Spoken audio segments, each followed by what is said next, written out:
Baiklah sahabat, mari bersama-sama kita dengarkan ceramah dari Gus Ubat Aminullah. Assalamualaikum warahmatullahi wabarakatuh. Alhamdulillah, pada malam hari ini kita bisa berjumpa kembali. Mudah-mudahan kita semua diberikan kesehatan jasmani dan rohaninya, dimudahkan segala urusannya. Pada malam hari ini saya ingin membahas sejarah NU berdiri yang sepengetahuan saya setelah membaca dari buku-buku sejarah yang ada di Abu Yamamah Ghufran. Kenapa harus saya ungkap?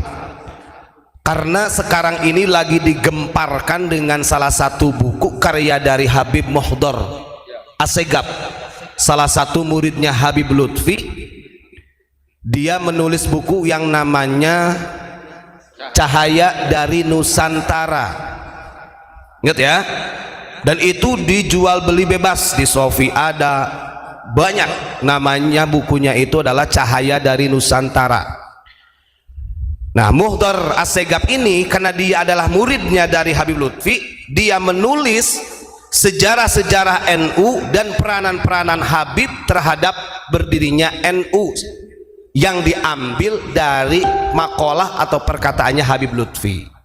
Ini perlu dikantar. Ini sebelum nanti para duriyah muassis membawa data yang puluhan tahun, manuskrip yang puluhan tahun, ya kita sama kita dulu aja. Karena tadi udah nelpon dari salah satu duriyah muassis Kiai Burhan ya. Insya Allah malam Jumat mau ke sini, mau podcast di sini Pak, mau menjelaskan bahwa apa yang tertulis di bukunya Muhdar Assegaf muridnya Habib Lutfi yang mengambil dari perkataannya Habib Lutfi itu salah total, gitu ya. Ingat, salah total, tidak ada kaitannya, tidak ada peranannya Ba'alawi atau para habaib ketika awal mula berdirinya NU, gitu kan. Rabitul Alawiyah aja berdirinya kapan? Begini, di dalam tulisan buku tersebut yang katanya Cahaya dari Nusantara yang ditulis oleh Muhdar Assegaf, mengambil dari makalahnya Habib Lutfi itu begini, bahwa berdirinya NU ini tidak terlepas dari peranan para habaib, wabil khusus adalah Habib Hashim bin Yahya, katanya begitu, yang mengatakan bahwa Kiai Haji Hashim Asy'ari tidak berani mendeklarasikan NU tanpa seizin dari 4 habaib. Di antaranya yang disepuhkan adalah Habib Hashim bin Yahya. Dan hebatnya lagi Pak, buku ini ketika mengkader atau kaderisasi NU yang disebut dengan PKPNU itu dibagikan Pak. Setiap calon-calon yang dikader mengenai tentang ke-NU-an, buku referensinya itu adalah buku itu. Maka jangan salah kalau banyak orang-orang NU kemudian dia goblok dalam sejarah NU, yang tahunya adalah Habib. Harus kita kanter. Ini sebelum malam Jumat nanti dibuka sejarahnya ya, karena insya Allah dari duriyah muassis NU yang ada di Surabaya ini semuanya adalah murid Abu Yamamah Ghufran. Kalau gak berani, ya monggo silahkan, tinggal buka sejarah. Buku yang ada di pesantren unik justru yang berperan penting, yang membantu perjuangan NU ini berdiri. Kalau secara kelembagaan bukan Rabitul Alawiyah, tapi lembaga MA yang namanya Matlaul Anwar yang ada di Banten. Ini kalau mau jujur-jujuran, nanti kita bahas kenapa kok Matlaul Anwar ini sampai namanya redup, gitu ya. Sebentar ya. Matlaul Anwar itu berdiri pada tahun 1916, didirikan oleh 4 ulama Banten. Yang pertama Kiai Haji Tubagus Soleh Kenanga, yang kedua Kiai Haji Tubagus Arsad Tegal Menes, yang ketiga Kiai Haji Muhammad Yasin, yang keempat Kiai Haji Mas Muhammad Abdurrahman bin Jamal.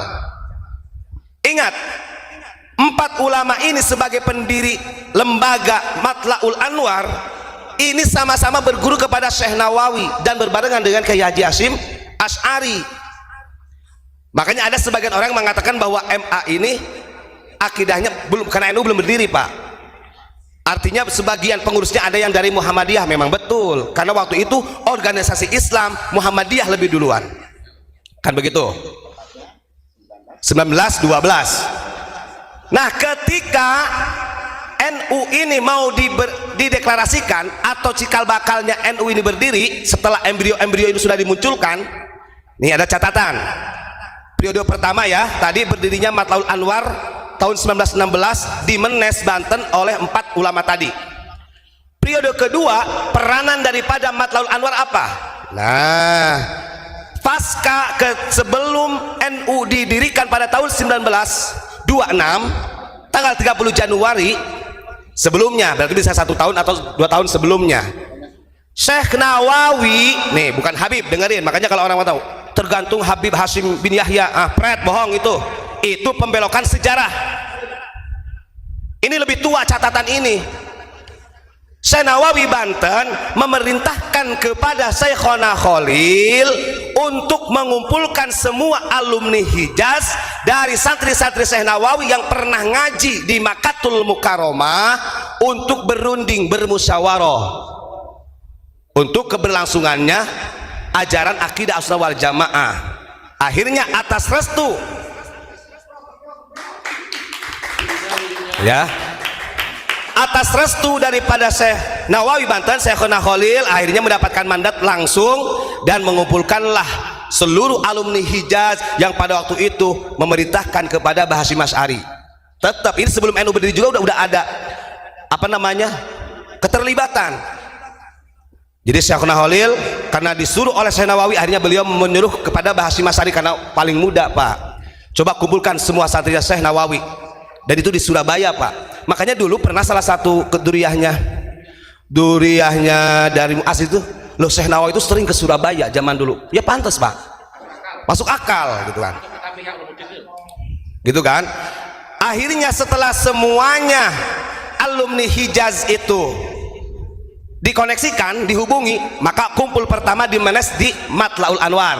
Ingat nih, bermusyawarah, ya bisa jadi mungkin membahas tentang embrionya NU dan lain sebagainya, semua termasuk kiai-kiai sepuh pada waktu itu. Singkat cerita, setelah periode kedua, ini peranan MA ya, Matlaul Anwar, belum menjadi Malnu, belum, masih Matlaul Anwar. Ketika NU sudah didirikan pada tanggal 16 Rajab 1344 atau bertepatan 31 Januari 1926, karena pendiri lembaga Matlaul Anwar ini sama-sama murid Syekh Nawawi, maka Mbah Hasyim Asy'ari yang ditugaskan oleh Syekhona Khalil atas restu dari Syekh Nawawi, beliau mengajak kepada teman-teman kepengurusan Matlaul Anwar untuk bergabung dengan NU karena sama-sama ilmunya satu sanad gitu. Diajaklah karena satu wadah. Dan pada waktu itu setelah Matlaul Anwar ini karena membantu peranan daripada berdirinya Nahdlatul Ulama, maka beliau juga muridnya Syekh Nawawi mau bergabung dengan NU setelah didirikan menjadi Malnu, yang asalnya Matlaul Anwar MA doang. Akhirnya setelah bergabung dengan NU karena sama-sama murid Syekh Nawawi, digantilah menjadi Malnu yang artinya Matlaul Anwar li Nahdlatul Ulama. Gitu ya. Terus kemudian di periode yang keempat, nah ini harus dipahami. Makanya kalau sekarang Malnu itu gak dikenal, kurang dikenal Pak. Oke, singkat cerita begini. Sudah berjalannya waktu NU berdiri pada tahun 1953, setelah muktamar yang ada di Palembang, organisasi NU melepaskan diri dari Partai Masyumi. Ingat. Nah, ketika pada tahun itu 1953 itu ada salah satu ketua Matlaul Anwar li Nahdlatul Ulama itu yang namanya Uwais Abu Bakar. Ya. Karena Uwais Abu Bakar ini dia menjadi anggota dewan yang diusung oleh Partai Masyumi pada waktu itu. Sementara NU setelah muktamar di Palembang melepaskan organisasinya dari Partai Masyumi, akhirnya seorang yang bernama Uwais Abu Bakar ini tidak mau keluar dari Masyumi karena dia diusung oleh Masyumi, yang pada akhirnya yang sekian tahun Matlaul Anwar sudah menjadi Matlaul Anwar li Nahdlatul Ulama, karena ada beda pandangan dengan NU, gara-gara ketuanya yang bernama Uwais Kiai atau Uwais Abu Bakar tadi, akhirnya Malnu dilepas kembali menjadi MA, Matlaul Anwar. Itu harus dipahami. Ini sejarah yang ditenggelamkan sebenarnya. Maka tidak ada hubungannya dengan buku karyanya dari Muhdar As-Segaf, dari perkataannya Habib Lutfi bahwa Mbah Hasyim Asy'ari mendirikan itu atas restu 4 habaib. Bohong itu pembelokan sejarah. Karena di sini ada kurunnya, ada periodenya, tidak ada satupun catatan dari peranan Habib. Walaupun dia alasannya kata Habib Lutfi, cuman kan Maulana Habib Hasyim bin Yahya ini nggak mau dicatat. Dengerin, Habib Ali Kuitang itu dari dulu setelah NU berdiri gak mau dia masuk ke organisasi NU. Habib Ali Kuitang mau memproklamirkan dirinya sebagai warga Nahdiyin itu setelah muktamar yang ada di Bandung tahun 1933. Itu pun karena dorongan gitu, karena Utsman bin Yahya pada waktu itu melarang keras bagi mereka dari klan Ba'alawi masuk ke NU. Sekarang rame-rame bondong-bondong pengen masuk NU. Nah, gitu kan? Sampai bikin buku yang namanya buku yang tadi. Kalau orang bijak sebagai ketua Jatman seharusnya tanya dulu dong sama Dzurriyyah Mu'assis yang menyimpan manuskrip sampai dini hari. Jangan pok tolorong bahasa Sunda nama. Ini kan bahaya. Kaderisasi NU, kader-kader NU yang akan datang itu gak akan paham sejarah ini. Coba kalau kita tanya, mau NU-nya, mau Bansernya, mau Ansornya, pernah kenal dengan peranan Ki Haji Tubagus Soleh Kenanga? Pernah kenal dengan peranan Ki Haji Tubagus Arsad Menes? Pernah kenal gak dengan peranan Ki Haji Muhammad Yasin? Pernah kenal gak dengan peranan Ki Haji Muhammad Abdurrahman? Ini teman-teman kawan Mbah Hasyim Asy'ari ketika mondok di Syekh Nawawi. Ini ada pengurus-pengurus pertama yang mendirikan MA atau Lembaga Matlaul Anwar, yang kemudian hari setelah NU didirikan menjadi Malnu Matlaul Anwar li Nahdlatul Ulama, yang artinya pendidikan, lembaga pendidikan Matlaul Anwar ini adalah mendorong perjuangan daripada Nahdlatul Ulama. Ini kok bisa jadi nanti ada pembohongan yang besar lagi. Tapi sayang Pak, sayang kadang-kadang saya mikir tidak ada ketegasan dari pengurus besar NU ya. Kok dibiarkan pembelokan sejarah ini, kok dibiarkan? Masya Allah. Maka begini, saya ingat beberapa tahun yang lalu pernah kejadian ketika Menko Polhukamnya itu siapa yang terjadi penusukan, ngapunten ya. Saya begitu lihat beritanya, kok penusukan ini di Universitas Matlaul Anwar. Memang sekarang NU-nya sudah dibuang ya gara-gara itu Uwais Abu Bakar. Kita mempelajari sejarah seperti itu biar kita paham. Oh ingat, sebesar apapun, setua apapun yang namanya organisasi, pasti ada orang-orang yang pihak ketiga. Nyatanya betul ketika MA Matlaul Anwar yang diserang menjadi Malnu Matlaul Anwar li Nahdlatul Ulama, akhirnya ada salah satu oknum karena tidak mau keluar dari Masyumi, sementara NU keluar dari Masyumi, akhirnya NU-nya dibuang jadi MA kembali, Matlaul Anwar kembali. Padahal itu sudah pas ketika Mbah Hasyim Asy'ari bergabung dengan Matlaul Anwar pada waktu itu yang menjadi Malnu.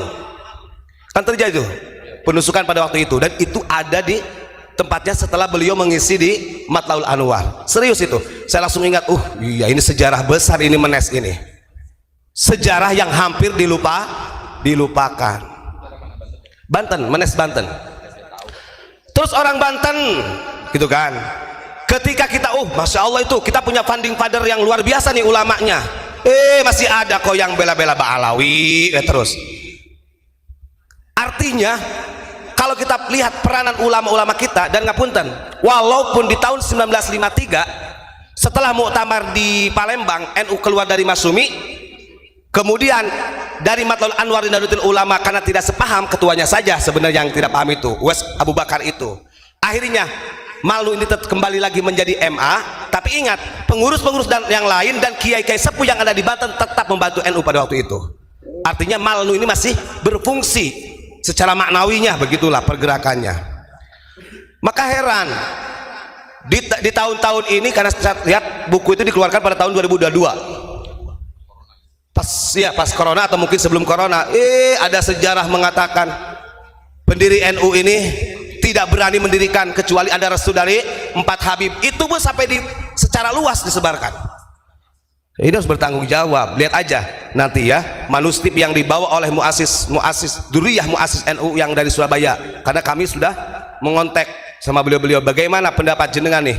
Oh, itu salah total, itu gak ada dalam catatannya. Kan begitu, kita pikir dong, Robito Alawiyah sendiri pun berdirinya kapan, kan begitu. Jadi benar, saya ingat, jadi memang ada grand design yang memang sengaja sebenarnya. Dan lagi-lagi ini adalah propagandanya Belanda. Maka jangan kaget ketika warga masyarakat Indonesia seakan-akan mengagungkan Habib berlebihan. Wong Duriyah Nabi kok. Makanya saya berani sepanjang sejarah min qarnin ila qurunin, dari masa ke masa belum pernah ada kelompok-kelompok yang memproklamirkan dirinya sebagai Duriyah Rasul kecuali para habaib. Kan lucu. Para sahabat Nabi yang ada duriyahnya, para tabi'in yang punya duriyah, tabi'ut tabi'in yang punya dari duriyah, para imam madhab yang punya duriyah, tidak pernah tuh memproklamirkan saya adalah cucu Nabi. Cuman klan Ba'alawi sepanjang sejarah yang gemar memproklamirkan dirinya sebagai duriyah Rasul. Kan gitu. Sok bukalah dalam sejarah. Nah, ini harus kita waspadai. Yang ngeri lagi itu Pak, Masya Allah, nantilah kalau ada orang-orang dari Ansor belajar sejarah NU itu harus utuh. Bukan berarti kita ini paham sejarah, tidak, kita juga masih belajar. Tapi kalau sampai beloknya berlebihan 360 derajat beloknya, ya kita salahkan. Nah gitu, sejarahnya Masya Allah gak ada nih. Napak tilas NU nih, lihat ya, napak tilas NU ini pernah dibawa oleh Abu Yamamah Gufron pasca Muktamar Jombang 2015, langsung disodorkan kepada almarhum Kiai Haji Salahuddin Wahid. Belum dikasih sudah dipinta oleh beliau karena penting. Aduh, Masya Allah, saya jujur saya geram Pak, karena ini melawannya masalahnya data buku. Mereka jual belikan, setiap orang yang dikader sebagai orang NU kemudian pegangannya Cahaya dari Nusantara, karyanya Muhdar Assegaf yang disitu menukil dari perkataannya Habib Lutfi. Aduh, salah, itu sudah sejarah NU yang dibelokkan gitu ya. Terima kasih, itu saja saya sampaikan.